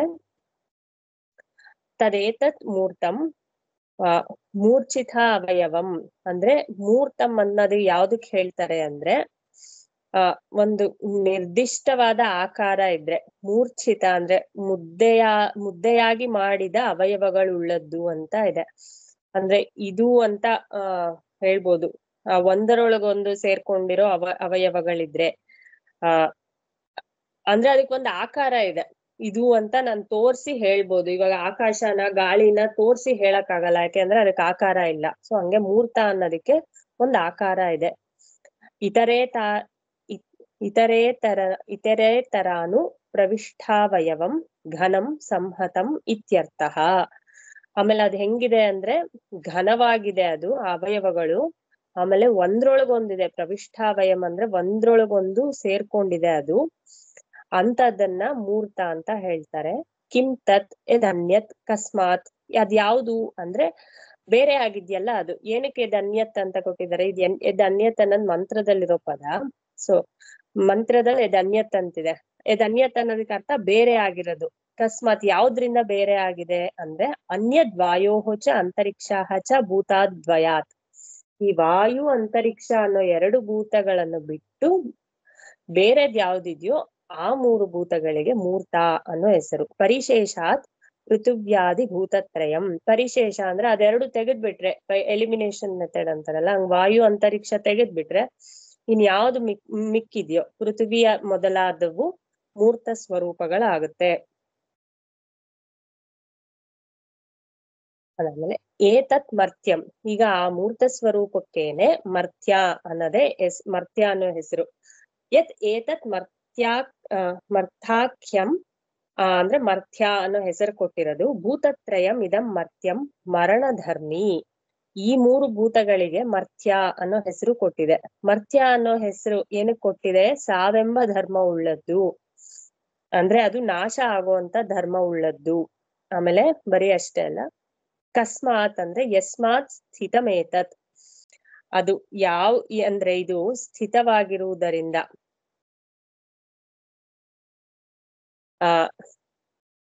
ಏನಕ್ಕೆ ಅದಕ್ಕೆ ಸಾವೆಂಬ ಧರ್ಮ ಇದೆ ಅಂದ್ರೆ ಅದು ಸ್ಥಿತವಾಗಿರೋದ್ರಿಂದ, ಅದಕ್ಕೊಂದ್ ರೂಪ ಇರೋದ್ರಿಂದ, ಆಕಾರ ಇರೋದ್ರಿಂದ ಅದು ಹೋಗ್ಬಿಡತ್ತೆ ಆಕಾರ, ಆದ್ರಿಂದ ಅದು ಮರಣ ಧರ್ಮ ಇರುವಂತದ್ದು. ಆಮೇಲೆ ಇನ್ನೇನಿದೆ ಅದಕ್ಕೆ ಅಂದ್ರೆ ಪರಿಚ್ಛಿನ್ನಂ ಹಿ ಅರ್ಥಾಂತರೇಣ ಸಂಪ್ರಯುಜ್ಯಮಾನಂ ವಿರುದ್ಧತೆ. ಸೊ ಯಾವುದು ಪರಿಚ್ಛಿನ್ನವಾಗಿದೆಯೋ ಅದು ಮತ್ತೊಂದು ಪದಾರ್ಥದೊಡನೆ ಸಂಯೋಗವಾದರೆ ಅದಕ್ಕೆ ವಿರುದ್ಧವಾಗಿರುತ್ತದೆ. ಅಂದ್ರೆ ಇವಾಗ ಸ್ವಾಮಿಗಳವರೇ ಉದಾಹರಣೆ ಕೊಟ್ಟಿದ್ದಾರೆ. ಗಡಿಗೆಯು ಕಂಬ, ಗೋಡೆ ಮುಂತಾದವುಗಳಿಗೆ ವಿರುದ್ಧವಾಗಿರುತ್ತದೆ. ಹಾಗೆಯೇ ಈಗ ಗಡಿಗೆ ಅಂದ್ರೆ ಈಗ ಮಡಕೆ ಅನ್ನೋದು ಕಂಬಕ್ಕಿಂತ ಬೇರೆ ಆಗಿದೆ, ಗೋಡೆಗಿಂತ ಬೇರೆ ಆಗಿದೆ, ಅದು ಮಡಕೆ ಆಗಲ್ಲ, ಅದಕ್ ಒಂದಕ್ಕೊಂದು ವಿರುದ್ಧವಾಗಿದೆ. ಹಾಗೆಯೇ ಮೂರ್ತವು ಸ್ಥಿತ ಆಗಿರುತ್ತೆ, ಪರಿಚ್ಛಿನ್ನ ಆಗಿರುತ್ತೆ, ಮತ್ತೊಂದರ ಸಂಬಂಧ ಉಳ್ಳದ್ದಾಗಿರುತ್ತೆ. ಆದ್ದರಿಂದ ಮತ್ತೊಂದು ಪದಾರ್ಥಕ್ಕೆ ವಿರುದ್ಧವಾಗಿರುವುದರಿಂದ ಮರ್ತ್ಯವು. ಅದೇ ಇವಾಗ ನೋಡಿ ಅಮೂರ್ತ ತಗೊಂಡಾಗ ಗಾಳಿಯನ್ನ ಆತರ ವಿಭಾಗಿಸಕ್ ಬರೋದಿಲ್ವಲ್ಲ. ಈ ಗಾಳಿ ಆ ಗಾಳಿ, ಅದ್ರ ಗಾಳಿ ಇದ್ರ ಗಾಳಿ. ಆ ಗಾಳಿಯಲ್ಲಿ ಸುವಾಸನೆ ಅನ್ನೋದೇನಾದ್ರು ಬಂದಾಗ ಅದು ಗಾಳಿದಲ್ಲ, ಅದು ಬದಲಿಗೆ ಆ ಒಂದು ರೂಪದಲ್ಲಿರುವಂತಹ ಸುವಾಸನೆ ಅದರಲ್ಲಿ ಸೇರ್ಕೊಂಡಿರುವಂಥದ್ದು ಅಂತ. ಬರೀ ಗಾಳಿಯಲ್ಲಿ ಯಾವ ವಾಸನೆನೂ ಇರೋದಿಲ್ಲ ಅಲ್ವಾ, ಕ್ಯಾರಿ ಮಾಡ್ಕೊಂಡಿರುತ್ತೆ ವಾಸನೆನ.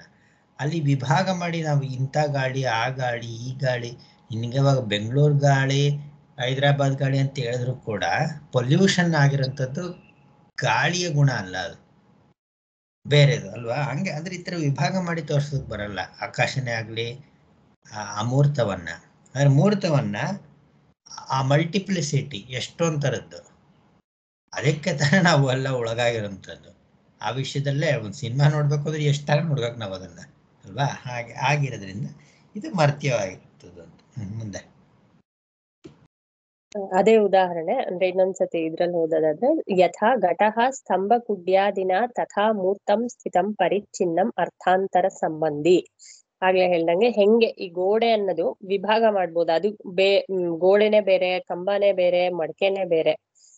ಸೊ ಹಂಗೆ ಯಾಕೆಂದ್ರೆ ಅದು ಪರಿಚ್ಛಿನ್ನವಾಗಿರುತ್ತೆ, ಇಷ್ಟಿಷ್ಟೇ ಇರುತ್ತೆ. ಗೋಡೆ ಅನ್ನೋದು ಇಲ್ಲಿಂದ ಇಲ್ಲಿಗೆ ಅಂತ ನಾನು ಒಂಥರ ಮೆಷರ್ ಮಾಡಿ ಹೇಳ್ಬೋದು. ಘಟ ಅಂದ್ರೆ ಇಲ್ಲಿಂದ ಇಲ್ಲಿಗೆ, ಅದಕ್ಕೆ ಹೈಟು ಅಗಲ ಉದ್ದ ಅಳತೆ ಎಲ್ಲ ಇಷ್ಟಿಷ್ಟೇ ಇರುತ್ತೆ, ಅದು ಪರಿಚ್ಛಿನ್ನವಾಗಿರುತ್ತೆ. ಅದಕ್ಕೆ ಇದೆಲ್ಲ ಮೂರ್ತ, ಮತ್ತೆ ಇದೆಲ್ಲ ಸ್ಥಿತ, ಮತ್ತೆ ಇದೆಲ್ಲ ಮರ್ತ್ಯ. ಈ ಮೂರು ಒಂದಕ್ಕೊಂದು ವಿಶೇಷಣಗಳಿಂದ ಕೂಡಿರೋ ಪದಗಳು. ಈಗ ಇನ್ನ ಒಂದ್ ಹೇಳ್ತಾರೆ, 4 ಅಂತ ಹೇಳಿದ್ದಲ್ವ, ಈಗ 4ನೇದು. ತತಃ ಅರ್ಥಾಂತರ ವಿರೋಧಾತ್ ಮರ್ತ್ಯಮೇತತ್ ಸತ್ ವಿಶೇಷ್ಯಮಾಣಾಹ ಸಾಧಾರಣ ಧರ್ಮವತ್. ಹೀಗೆ ಇದು ವಿಶೇಷವಾಗಿ ಹೇಳಬಹುದಾದ ಅಸಾಧಾರಣ ಧರ್ಮವುಳ್ಳದ್ದು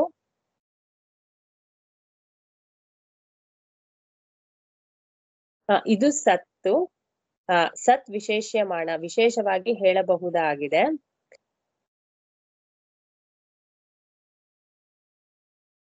ಸಾಧಾರಣ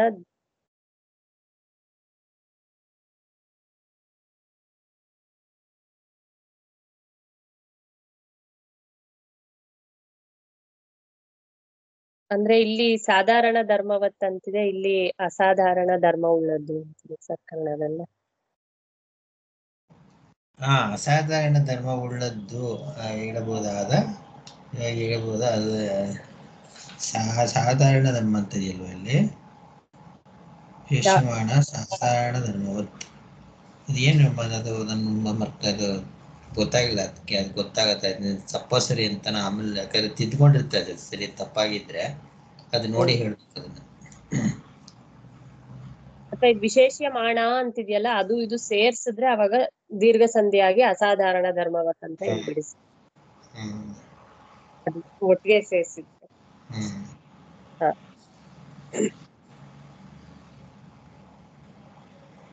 ಇದು ಸತ್ತಾಗಿರೋದಕ್ಕೆ ಇದು ಸತ್ತು ಕೂಡ ಒಂದು ವಿಶೇಷಣವಾಗಿದೆ ಅದಕ್ಕೆ. ಮತ್ತೆ ಅದಕ್ಕೆ ಅಸಾಧಾರಣ ಧರ್ಮ ಉಳ್ಳದ್ದಾಗಿದೆ ಅದು. ಆದ್ದರಿಂದಲೇ ತಸ್ಮಾಚಿ ಅದಕ್ಕೆ ಅದು ಪರಿಚ್ಛಿನ್ನಂ ಅಂದ್ರೆ ಪರಿಚ್ಛಿನ್ನತ್ವ ಇರೋದ್ರಿಂದನೇ ಮರ್ತ್ಯಂ ಅತಃ ಮೂರ್ತಂ. ಅದಷ್ಟು ಒಂದಕ್ಕೊಂದು ಸಮಾನಾರ್ಥಕ ಪದಗಳು ತರ ಇದೆ. ಅಸಾಧಾರಣನೇ ಕರೆಕ್ಟ್ ಅನ್ಸುತ್ತೆ. ಯಾಕೆಂತಂದ್ರೆ ಇವಾಗ ವಿಶೇಷವಾಗಿ ಹೇಳ್ಬಹುದು ಅದನ್ನ, ಯಾವುದೇ ವಸ್ತು ಒಂದು ದ್ರವ್ಯಗಿಂತ ಕೂಡಿಕೊಂಡ್ರ ವಸ್ತುವನ್ನ ಇದಿಂತದ್ದು ಅಂತ. ಸಾಧಾರಣವಲ್ಲದ್ದು ಅಸಾಧಾರಣ ಧರ್ಮವಾಗಿ ಉಳ್ಳದ್ದು, ಆದ್ದರಿಂದ ಪರಿಚ್ಛಿನ್ನವು ಆಗಿರುವುದರಿಂದ ಇದು ಮೂರ್ತವು ಅಂತ ಹೇಳಿದೆ. ನೆಕ್ಸ್ಟ್ ಅದಾದ್ಮೇಲೆ ಮೂರ್ತತ್ವಾದ್ವಾ ಮರ್ತ್ಯಂ, ಮರ್ತ್ಯತ್ವಾತ್ ಸ್ಥಿತಂ, ಸ್ಥಿತತ್ವಾತ್ ಸತ್. ಅದು ಮೂರ್ತವಾಗಿರೋದಕ್ಕೇನೆ ಅದು ಮರ್ತ್ಯವಾಗಿದೆ. ಅಂದ್ರೆ ಒಂದು ರೂಪ ಇರೋದ್ರಿಂದಾನೇ ಆ ರೂಪ ಹೊಟ್ಟೋಗುತ್ತೆ, ಅದಕ್ಕೆ ಅದು ಸ್ಥಿತಂ, ಹೋಗೋದಕ್ಕೆ ಅದನ್ನ ಸ್ಥಿತಂ ಅನ್ನೋದು. ಆದ್ದರಿಂದಲೇ ಅದಕ್ಕೆ ಸತ್ ಅನ್ನೋದು. ಅಂದ್ರೆ ಈಗ 4 ಪದಗಳು ಒಂದೇ ವಿಷಯನ ಹೇಳ್ತಾ ಇದೆ. ಅತಃ ಅನ್ಯೋನ್ಯ ವ್ಯಭಿಚಾರಾತ್ ಚತುರ್ಣಾಂ ಧರ್ಮಾಣಾಂ ಯಥೇಷ್ಟಂ ವಿಶೇಷಣ ವಿಶೇಷ್ಯ ಭಾವ ಹೇತು ಮದ್ಭಾವಶ್ಚ ದರ್ಶಯಿತವ್ಯ. ಇದ್ ಹಿಂಗಿರೋದ್ರಿಂದಾನೇ ಈ ನಾಲ್ಕು ಧರ್ಮಗಳು ಮೂರ್ತ, ಮರ್ತ್ಯ, ಸ್ಥಿತ, ಸತ್, ಈ ಮೂರೂನು ಒಂದನ್ನೊಂದನ್ ಬಿಟ್ಟಿರೋದಿಲ್ಲ. ಒಂದಿದೆ ಅಂದ್ರೆ ಇನ್ ಮೂರ್ ಇದ್ದೇ ಇರುತ್ತೆ. ಹಂಗಾಗಿ ಇದ್ರಲ್ಲೇ ನಾವು ನಮಗೆ ಯಥೇಷ್ಟಂ ನಮ್ಗೆ ಯಾವ್ದ್ ಬೇಕಾದ್ರೂ ಒಂದ್ ತಗೊಂಡ್, ಇವಾಗ ನಾನ್ ಮರ್ತ್ಯ ಅಂತ ತಗೊಂಡ್ ಮರ್ತ್ಯಕ್ಕೆ ಇನ್ 4 ವಿಶೇಷಣವಾಗಿ ಹೇಳ್ಬೋದು. ಹಂಗೆ ನನ್ಗೆ ಹೆಂಗ್ ಬೇಕಾದ್ರೂನು ವಿಶೇಷಣ ವಿಶೇಷ್ಯ ಭಾವವನ್ನ ಹೇಳಿ ಹೇತು ಮತ್ ಭಾವವನ್ನು ಕೂಡ ತಿಳಿಸ್ಬೋದು. ಅದಕ್ಕೆ ಕಾರಣ ಕೂಡ ತಿಳಿಸ್ಬೋದು. ಆವಾಗ್ಲೇ ಹೇಳ್ದಂಗೆ ವಿಶೇಷಣ ವಿಶೇಷ್ಯ ಭಾವವನ್ನ ಇಲ್ಲಿ ಅಂದ್ರೆ ಅದಲು ಬದಲು ಮಾಡಿ ಹೇಳ್ಬೋದು. ಏನು ತೊಂದ್ರೆ ಇಲ್ಲ, ಎಲ್ಲ ಒಂದೇ ವಿಷಯನ ಹೇಳ್ತಾ ಇದೆ. ಸರ್ವಥಾಪಿತು ಭೂತತ್ರಯಂ ಚತುಷ್ಟಯ ವಿಶೇಷಣ ವಿಶಿಷ್ಟಂ ಮೂರ್ತಂ ರೂಪಂ ಬ್ರಹ್ಮಣಃ. ಈ ಹೇಗೆ ಆಗ್ಲಿ, ಈ ಹೆಂಗೆ ಹೇಳಿದ್ರು ಕೂಡ ಈ 4 ವಿಶೇಷಣಗಳಿಂದ ಏನ್ ಹೇಳ್ತಿದೀವೋ ಅದು ಅಷ್ಟು ಕೂಡ ಬ್ರಹ್ಮಣಃ ಮೂರ್ತಂ ರೂಪಂ, ಅದು ಬ್ರಹ್ಮದ ಒಂದು ಮೂರ್ತದ ರೂಪವೇ ಆಗಿರುತ್ತೆ. ಅದು ನಾವ್ ಹೆಂಗೆ ಹೇಳಿದ್ರು ಅದ್ ಬ್ರಹ್ಮದ ರೂಪವೇ. ಅಂದ್ರೆ ಇದು ಅರ್ಥ ಆಯ್ತಲ್ವಾ? ಈಗ ಇಬ್ರಿಗೂ, ಪ್ರತಿಭಾ ಆಂಟಿ ಮತ್ತೆ ಕೃಷ್ಣವೇಣಿ ಅವರಿಬ್ಬರಿಗೂ ಅಂದ್ರೆ ದೃಷ್ಟಾಂತದ ವಿಶೇಷಣ ವಿಶೇಷ ಭಾವಕ್ಕೂ ಇಲ್ಲಿ ಕೊಟ್ಟಿರುವಂತ ವಿಶೇಷಣ ವಿಶೇಷ ಭಾವಕ್ಕೂ ಏನ್ ವ್ಯತ್ಯಾಸ ಅಂತ? ಈ ಮೂರ್ತವು ಅದರ ರಸವು ಅಂದ್ರೆ ನಾವ್ ಇವಾಗ ಒಂದು ಪರಿಚಿನ್ನವಾಗಿರುವಂತದಕ್ಕೆ ಅದ್ರದ್ದು ರಸ ಏನು ಅಂತ ಹೇಳ್ತಾ ಇದ್ದಾರೆ. ಗೊತ್ತಾಯ್ತು? ಅಲ್ಲ, ನಾನು ಹೇಳ್ತಾ ಇರೋದು ಇವಾಗ ಮೂರ್ತಕ್ಕೆ ವಿಶೇಷಣ ವಿಶೇಷ ಅಂತ ಹೇಳಿದ್ರು. ದಿವ್ಯಾ ಎಕ್ಸಾಂಪಲ್ ಕೂಡ ಕೊಟ್ರು. ಒಬ್ಬ ಹುಡುಗ ಚತುರ ಅಂತಂದಾಗ ಚತುರ ಅನ್ನೋದು ವಿಶೇಷಣ. ಯಾರಿಗೆ ವಿಶೇಷಣ? ವಿಶೇಷ ಹುಡುಗ ಅಂತ. ಅದೇ ರೀತಿ ಶಾಂತಾಕಾರ, ಭುಜಗಾಶನ, ಪದ್ಮನಾಭ ಅದೆಲ್ಲ ವಿಶೇಷಣಗಳು. ವಿಶೇಷ ವಿಷ್ಣು ಅಂತ. ಸೊ ಅಲ್ಲಿ ಅದ್ಲು ಬದ್ಲು ಮಾಡಕ್ ಬರಲ್ಲ. ಅವನು ವಿಷ್ಣುವು ವಿಶೇಷಣ ಅಂತ ತಗೊಳಕ್ ಬರಲ್ಲ, ವಿಶೇಷನೇ ಆಗ್ತಾನೆ ಅಲ್ವಾ? ಆದ್ರೆ ಇಲ್ಲಿ ಹೆಂಗಾದ್ರೂ ಆಗ್ಬೋದು ಅಂತ ಒಂದೇ ಅರ್ಥಗಳು ಬರ್ತವೆ. 4 ಸ್ಥಿತ, ಸತ್, ಎಲ್ಲ ಮರ್ತ್ಯ ಎಲ್ಲಾನು ಒಂದೇ ತರ ಅರ್ಥ ಬರುತ್ತೆ. ವಿಶೇಷಣ ಕೊಟ್ಟಿದ್ರು ಕೂಡ ಅದ್ರದ್ದು ಇದಕ್ಕೆ ಅದಕ್ಕೆ ಅಂತ ಹೇಗಾದ್ರೂ ತಗೊಳ್ಬೋದು ಇಲ್ಲಿ ಅಂತ.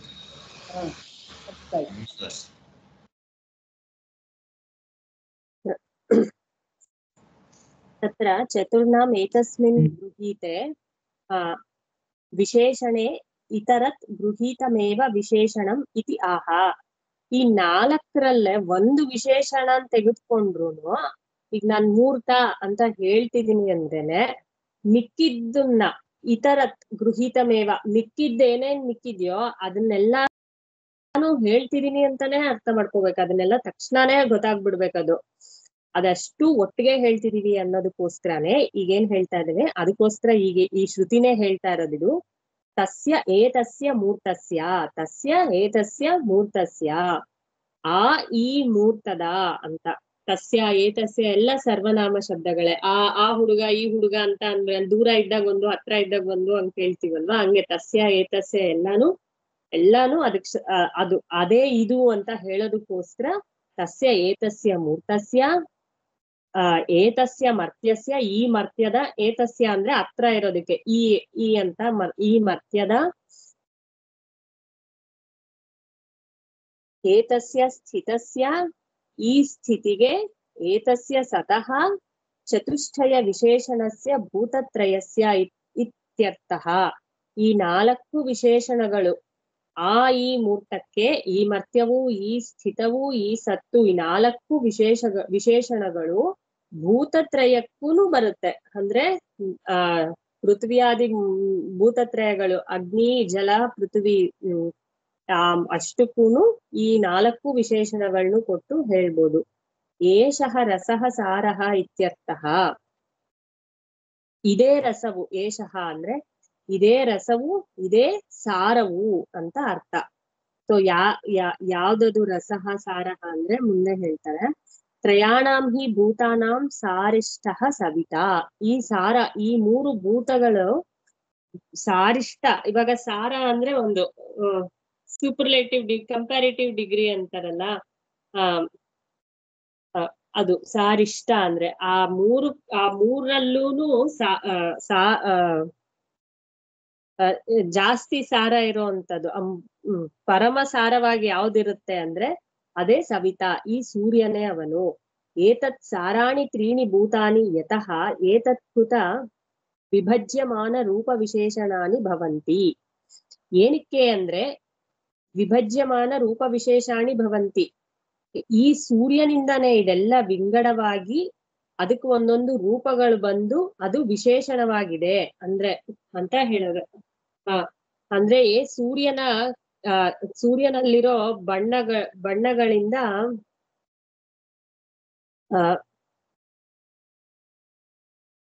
ಇದೆಲ್ಲ ಈಗ ಚಾಂದೋಗ್ಯ ಉಪನಿಷತ್ತಲ್ಲಿ ಬಂದಿತ್ತಲ್ಲ, ತೇಜೋ ಬಣ್ಣಗಳು ತ್ರಿವೃತ್ಕೃತವಾಯಿತು ಅಂತ. ಸೂರ್ಯನ ಕೆಂಪು ಬಣ್ಣದಿಂದ ಅಗ್ನಿಯು ಬಂದ, ಸೂರ್ಯನ ಬಿಳಿ ಬಣ್ಣದಿಂದ ನೀರು ಬಂದ, ಕಪ್ಪು. ಹಂಗೆ ಸೂರ್ಯನಲ್ಲಿರುವ ಕಪ್ಪು ಬಣ್ಣದಿಂದ ಅನ್ನದ ಸೃಷ್ಟಿ ಆಯ್ತು. ಅನ್ನ ಅಂದ್ರೆ ಇಲ್ಲಿ ಪೃಥ್ವಿ. ಸೊ ಈ ಮೂರೇ ತ್ರಿವೃತ್ಕರಣ ಆಗಿ ಬಂತಲ್ವಾ. ಆದ್ದರಿಂದಲೇ ಇದಕ್ಕೆಲ್ಲ ಸಾರ ಯಾವುದು, ಈ ಮೂರು ಎಲ್ಲಿಂದ ಬಂತು ಅಂದ್ರೆ ಸೂರ್ಯನೇ ಈ ಮೂರಕ್ಕೂ ಸಾರನು. ಸೊ ಸೂರ್ಯನೇ ಈ ವಿಭಜ್ಯಗೊಂಡು ಈ ಮೂರು ಭೂತಗಳಾಗಿ ಕಾಣಿಸ್ಕೊಂತಾ ಇದ್ದಾನೆ. ಆದಿದೈವಿಕಸ್ಯ ಕಾರ್ಯಸ್ಯ ಅಂದ್ರೆ ಆದಿದೈವಿಕವಾದ ಕಾರ್ಯ ಯಾವ್ದದು ಅಂದ್ರೆ ಈ ಸ್ಥೂಲ ಶರೀರನೇ.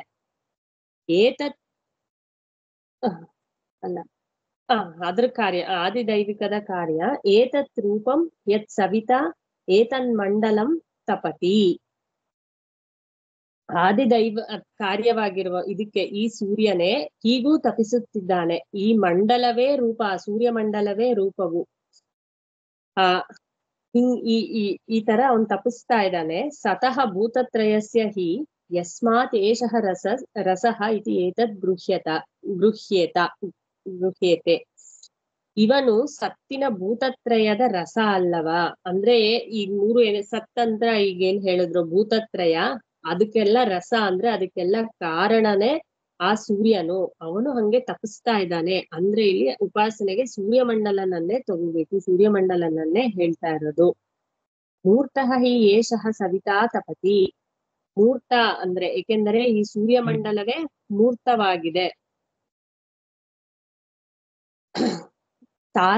ಸಾರಿಷ್ಠ ಅಂದ್ರೆ ಸಾರಿಷ್ಠವೂ ಆಗಿದೆ. ಅದೇ ಎಲ್ಲದಕ್ಕಿಂತ ಸಾರತಮ, ಈ ಮೂರಕ್ಕಿಂತ ಅದು ಸಾರತಮವೂ ಆಗಿದೆ. ಎತ್ತು ಆದಿದೈವಿಕಂ ಕರಣಂ ಮಂಡಲಸ್ಯ ಅಭ್ಯಂತರಂ ತದ್ ವಕ್ಷ್ಯಾಮಃ. ಇನ್ನು ಈ ಮಂಡಲದ ಒಳಗಡೆ ಇರೋ ಆದಿದೈವಿಕ ಕರಣ ಇದೆಯಲ್ಲ, ಅದನ್ನ ಮುಂದಿನ ಮಂತ್ರಗಳಲ್ಲೇ ಹೇಳ್ತೀವಿ ಅಂತ ಹೇಳ್ತಿದ್ದಾರೆ. ಅಂದ್ರೆ ಮೂರ್ತದ ಆದಿತ್ಯ ಮಂಡಲ ಏನಪ್ಪಾ ಅಂದ್ರೆ ಒಟ್ಟು ಮೂರ್ತದ ಸಾರಾನೇ ಆದಿತ್ಯ ಮಂಡಲ. ಅಂದ್ರೆ ಆದಿತ್ಯ ಮಂಡಲದ ಪುರುಷ ಇದನ್ನಲ್ಲ, ಅವನೇ ಆದಿ ದೈವಿಕವಾಗಿ ಅಮೂರ್ತದ ಸಾರ ಅಂತ ಮುಂದೆ ಹೇಳ್ತಾರೆ. ಇಲ್ಲಿ ನಮ್ಮ ಅಧ್ಯಯನ ಎಷ್ಟು ಬಲವಾಗಿರ್ಬೇಕು ಅಂದ್ರೆ ಅದು ಸಂಸ್ಕಾರ ರೂಪದ ಚೆನ್ನಾಗಿ ಉಳ್ಕೊಳ್ಬೇಕು. ಇದರ ಅಧ್ಯಯನ ಅಂದ್ರೆ ಏನು, ಇದರ ನಿರಂತರವಾದಂಥ ಚಿಂತನೆ ಇದೆ. ಎಷ್ಟು ಬಿಡಿಸಿ ಶ್ರುತಿ ಹೇಳಿದ್ಯಲ್ಲ, ಆ ಶ್ರುತಿ ಎಷ್ಟೇ ಬಿಡಿಸಿ ಹೇಳಿದ್ರು ಕೂಡ ನಮಗೆ ಇವಾಗ ಇದೇ ಮೂರ್ತ ಅಧ್ಯಾರೂಪ ದೃಷ್ಟಿಯಲ್ಲೇ ಎಷ್ಟು ವಿಷಯಗಳನ್ನ ತಿಳ್ಕೊಡ್ತಾ ಇದಾರೆ ಅಂತ ಸ್ವಲ್ಪ ಚೆನ್ನಾಗಿ ನಾವು ಮನನ ಮಾಡ್ಬೇಕಾಗತ್ತೆ. ಇವಾಗ ಛಾಂದೋಗ್ಯ ಉಪನಿಷತ್ತಿನಲ್ಲಿ ಅಲ್ಲಿ ಬರೋದೇನು, ಪ್ರಾರಂಭದಲ್ಲಿ ಬರುವಂಥದ್ದು ಸದೇವ ಸೌಮ್ಯ ಇದಮಗ್ರಾಸೀತ್ ಅಂತ ಹೇಳಿ, ಆಮೇಲಿಂದ ವಾಚಾರಂಭಣಂ ವಿಕಾರೋ ನಾಮಧೇಯ ಮೃತ್ತಿಕೇತೇವ ಸತ್ಯಂ ಕಾರ್ಷ್ಣಾಯ ಮಿತ್ಯೇವ ಸತ್ಯಂ ಲೋಹಮಿತ್ಯೇವ ಸತ್ಯಂ ಅಂತೆಲ್ಲ ಹೇಳಿ ತೋರಿಸಿಕೊಟ್ಟು, ಆಮೇಲಿಂದ ಏನು ಮಾಡ್ತಾರೆ, ಸೃಷ್ಟಿಯನ್ನು ಪ್ರಾರಂಭ ಮಾಡಿ ಸೃಷ್ಟಿ ಪ್ರಕ್ರಿಯೆ ಅಂತ ತಗೊಂಡು ಅಲ್ಲಿ ಮೊದಲು ಸದೇವ ಸೌಮ್ಯ ಇದಮಗ್ರ ಸದ್ ಮಾತ್ರ ಇದ್ದಿದ್ದು. ಆಮೇಲಿಂದ ಏನಾಯ್ತು, ಸೃಷ್ಟಿ ಮಾಡೋದಕ್ಕಾಗಿಯೇ ಮತ್ತು ಮೂರು ಭೂತಗಳು ಅಂತ ಅಮೂರ್ತ ತಗೊಂಡಿಲ್ಲ ಅಲ್ಲಿ. ಆ ಆಚಾರ್ಯರು ಅದನ್ನು ಸೇರಿಸ್ಕೊಬೋದು ಅಂತ ಹೇಳ್ತಾರೆ ಅಲ್ಲಿ. ಯಾಕೆ ಇನ್ನೊಂದೇನು ಅಂತಂದ್ರೆ, ನಮ್ಗೆ ಮೊದಲು ನಮಗೆ ಅಭಿಮಾನ ಇರೋಂಥದ್ದು ಮೂರ್ತದಲ್ಲಿ, ಅಮೂರ್ತದಲ್ಲಿ ಅಭಿಮಾನ ನಮಗಿಲ್ಲ. ಅಷ್ಟು ತಿಳ್ಕೊಂಡ್ರೆ ಸಾಕು ಅನ್ನೋ ಉದ್ದೇಶನೂ ಇರುತ್ತೆ ಅಲ್ಲಿ. ಹಾಗಾಗಿ ಆ ಅಂದ್ರೆ ಮೊದಲು ಎಲಿಮೆಂಟರಿ ಫಾರ್ಮ್ ಅಂತಂದ್ರೆ ಇನ್ನು ಸೃಷ್ಟಿ ಆಗಿಲ್ಲ. ಆ ರಾ ಮೆಟೀರಿಯಲ್ ಸೃಷ್ಟಿಗೆ ನೆನ್ಪಿಡ್ಕೊಳ್ಳಿದೆಲ್ಲ, ಇದೆಲ್ಲ ಓದಿದ್ರೆ ಸಿಗಲ್ಲ ಅಲ್ಲಿ. ಮೊದಲು 3 ಭೂತಗಳನ್ನ ಸೃಷ್ಟಿ ಹೇಳಿರುವಂಥದ್ದು ಅದಿನ್ನ ಸೃಷ್ಟಿಗೆ ಬೇಕಾಗಿರುವಂತ ಸಲಕರಣೆಗಳಾಗಿ 3. ಆಮೇಲೆ ಅದು ಪ್ರತ್ಯೇಕವಾಗಿರುವಂಥದ್ದು ಅಂತ ಎಕ್ಸ್ಕ್ಲೂಸಿವ್ ಫೈರ್ ನಾವು ನೋಡಲ್ಲ. ನಾವು ಲೋಕದಲ್ಲಿ ಬೆಂಕಿ ಅಂತ ನೋಡಿದಾಗ ಬೇರೆ 4 ಭೂತಗಳ ಮಿಶ್ರಣ ಆಗಿರುವಂಥದ್ದು ಬೆಂಕಿ ಅಂತ. ವಾಯು ಅಂತ ನೋಡಿದಾಗ ಉಳಿದ 4 ಭೂತಗಳ ಸೇರ್ಕೊಂಡಿರುವಂಥದ್ದು ವಾಯು ಅಂತ, ಮಿಶ್ರಿತವಾದಂತಹದ್ದು ಅಂತ ನಾವು ನೋಡೋದು. ಅದು ಇವೆರಡು ತುಂಬಾ ಇದೆ ಬಿಡಿ, ಅದು ಕೊಡೋದು ತುಂಬಾ ಜಾಸ್ತಿ ಇರುತ್ತೆ. ಅದು ಅಂದ್ರೆ ಅಷ್ಟು ನೆನ್ಪಿಟ್ಕೊಂಡ್ರೆ ಸಾಕು. ಅಂದ್ರೆ ಎಲಿಮೆಂಟರಿ ಫಾರ್ಮಲ್ಲಿ ಸೃಷ್ಟಿ ಆಗಿ ಆಮೇಲಿಂದ ಎಲ್ಲವೂ ತ್ರಿವೃತ್ಕೃತವಾಯ್ತು ಅಂತ ಜೀವರೂಪದಲ್ಲಿ ಪ್ರವೇಶ ಆದ್ಮೇಲೆ ಅದೆಲ್ಲವೂ ಕೂಡ ಎಲಿಮೆಂಟರಿ ಫಾರ್ಮರ್ ಅಂತದೆಲ್ಲ ಒಂದಕ್ಕೊಂದು ತ್ರಿವೃತವಾಯ್ತು ಅಂತಂದಾಗ ಒಂದಕ್ಕೊಂದು ಸೇರ್ಕೊಂಡು ಇಡೀ ಸೃಷ್ಟಿ ಆಯ್ತು ಅಂತ. ಹಂಗಾಗಿ ಇವಾಗ ಏನ್ ಬಂತು, ವಾಚಾರಮಣಂ ವಿಕಾರೋ ನಾಮಧೇಯಂ ತ್ರೀಣಿ ರೂಪೇಣ ಇತ್ಯೇವ ಸತ್ಯಂ ಅಂತ ಹೇಳಿದ್ರಲ್ಲಿ. 3 ರೂಪ. ಇವಾಗ ನಮ್ಗೆ ಮೃತ್ತಿಕೆ ಸತ್ಯಂ ಅಂದ್ರೆ ಸತ್ಸ್ವರೂಪವನ್ನು ತಿಳ್ಕೊಳ್ಬೇಕಾಗಿದೆ. ಇವಾಗ ನಮ್ಗೆ 3 ಅನ್ನೋದು ನಮ್ಗೆ ಏನ್ ಕಾಣ್ತಾ ಇರ್ಬೇಕು ಪ್ರಪಂಚದಲ್ಲಿ, ಇದು 3 ಬಿಟ್ರೆ ಯಾವ್ದು ಕಾಣ್ಬಾರ್ದು ನಮ್ಗೆ. ಅವಾಗ 3 ರೂಪೇಣ ಇತ್ಯೇವ ಸತ್ಯಂ ಅಂತಂದವಾಗ ಆ 3 ಬಿಟ್ರೆ ಇನ್ನೇನು ಕಾಣ್ಬಾರ್ದು ನಮ್ಗದು. ಯಾಕಂದ್ರೆ ಎಲ್ಲವೂ ಕೂಡ ಅದರ ಒಂದು ಕಾಂಬಿನೇಷನ್ಸೇ ಎಲ್ಲಾನು ಕೂಡ. ನಾವೇನೇ ಕಾಣ್ತಾ ಇದ್ರು ಕೂಡ ಎಲ್ಲಿವರೆಗೂ ಮನಸ್ಸು ಕೂಡ ಅದರ ಕಾಂಬಿನೇಷನ್ನೇ. ಮನಸ್ಸು ಆಲೋಚನೆ ಮಾಡ್ತಾ ಇದ್ರು ಕೂಡ ಅದು 3 ರೂಪೇನೆ, 3 ರೂಪಗಳ ಮಿಶ್ರಣವೇ. ನಾವು ಅದು ನೋಡ್ಕೊಳಕ್ ಬರ್ಬೇಕು. ನೋಡ್ಕೊಳಕ್ ಆಗ್ಲಿಲ್ಲ ಅಂದ್ರೆ ಏನಾಗುತ್ತೆ ಹೇಳಿ, ಭಾವನೆ ಆಗುತ್ತೆ. ಭಾವನೆ ಆದಾಗ ಉಪಾಸನೆ ಆಗುತ್ತೆ ಅಷ್ಟೇ. ಅದು ಆಯ್ತಾ. ಅದರ ನಿರಂತರ ಅಭ್ಯಾಸ ಮಾಡ್ಕೊಳ್ಬೇಕು ಅಂತ ಅಲ್ಲಿಂದ ಅರ್ಥ ಆಗಿದ್ರೆ ಇದರಿಂದ ಸುಲಭ ಆಗಿ ಅರ್ಥ ಆಗುತ್ತೆ. ಅದು ಅಂದ್ರೆ ಇಲ್ಲಿಗೆ ಹೇಳಿ ಕೊಡ್ಸ್ಕೊಳ್ತಾ ಇದಾರೆ ಅಂತಂದ್ರೆ ಇದು ಆದಿತ್ಯ ಮಂಡಲದ ಇದರ ಸಾರ ಆದಿತ್ಯ ಮಂಡಲವು ಅಂತ ಹಿಂಗ್ ತೋರ್ಸ್ಕೊಟ್ಟು ಹೀಗ್ ತೋರ್ಸ್ಕೊಡ್ತಾ ಇದಾರೆ ಇಲ್ಲಿ. ಅಂದ್ರೆ ನಮಗೆ ಆ ಭಾವ ಅನ್ನೋದು ಹೇಗ್ ಬರ್ಬೇಕು ಅಂತ, ಮುಹೂರ್ತದಲ್ಲಿ ಭಾವ ಹೇಗ್ ಬರ್ಬೇಕು ಅಂತ, ದೇವತಾ ಭಾವ ಅದ್ರೊಳಗೆ ಹೇಗ್ ಬರ್ಬೇಕು ಅಂತ ಪೂರ್ತಿ. ಇವಾಗ ಸತ್ಯಸ್ಯ ಸತ್ಯಂ ಸತ್ಯ ಅಂತ ಹೇಳ್ದಲ್ಲ ಮೊದ್ಲು, ನಮ್ಗೆ ಸ್ಟಾರ್ಟಿಂಗ್ ನಿಜವಾಗ್ಲೂ ಏನೂ ಅರ್ಥ ಆಗಿರಲ್ಲ. ಇದೆಲ್ಲ ಹೆಂಗಿದ್ರು ಸತ್ಯಸ್ಯ ಸತ್ಯಂ ಬಂದಿದಾರಲ್ಲ, ಇದರ ವಿಚಿತ್ರವಾಗಿದೆಯಲ್ಲ ಅಂತ ಅನಿಸ್ತಾ ಇರತ್ತೆ ನಮ್ಗದು. ಸೊ ಹಾಗಾಗಿ ಇದು ಸತ್ಯ ಅಂದ್ರೆ ಏನು, ಅದರ ಒಂದು ನಿರ್ವಚನ ಏನು ಅಂತ. ಹಂಗಾಗಿ ಇಲ್ಲಿ ನಮ್ಗೆ ಏನೇ ಕಾಣಿಸ್ತಾ ಇದ್ರು ಕೂಡ ಇಲ್ಲಿ ಮೊದಲು ಅಧ್ಯಾರೋಪ ಸರಿಯಾಗಿ ಮಾಡ್ಕೊಳ್ಳೋಕ್ಕೆ ಬರಬೇಕು ನಮ್ಗದು. ಆಮೇಲೆ ಅಪವಾದ ಅನ್ನೋದು ಸುಲಭವಾಗಿ ಆಗುವಂಥದ್ದು ಅಂತ ಹೀಗೆ ಬಂದಿರೋಂಥದ್ದು. ಮುಂದೆ ನೆಕ್ಸ್ಟ್ ಹೇಳಿ. ಅಮೂರ್ತ ಜಾಸ್ತಿ ಇದೆಯಾ ಅಥವಾ ನಾಳೆ ಹೇಳ್ತೀರಾ? ಜಾಸ್ತಿ ಇದೆ ಅನ್ಸುತ್ತೆ. ನಾಳೆ ಹೇಳ್ತೀರಾ ಇವತ್ತಾಗುತ್ತಾ? ಹೆಂಗಾದ್ರೂ ಸರಿ ಸರ್, ನಾಳೆ ಹೇಳ ಅಂದ್ರೆ ನಾಳೆನೆ ಮಾಡಿ. ಹಾಗಾದ್ರೆ ಪ್ರಾರ್ಥನೆ ಮಾಡ್ಬೇಕು. ಹಾಗಾಗಿದ್ರೆ ಇವತ್ತೇ ಹೇಳಿ, ಇಲ್ಲಾಂದ್ರೆ ನಾಳೆ ಪರವಾಗಿಲ್ಲ. ನಾಳೆನೆ ಹೇಳ್ತೀನಿ. ಸರಿ, ಪ್ರಾರ್ಥನೆ ಮಾಡಿ.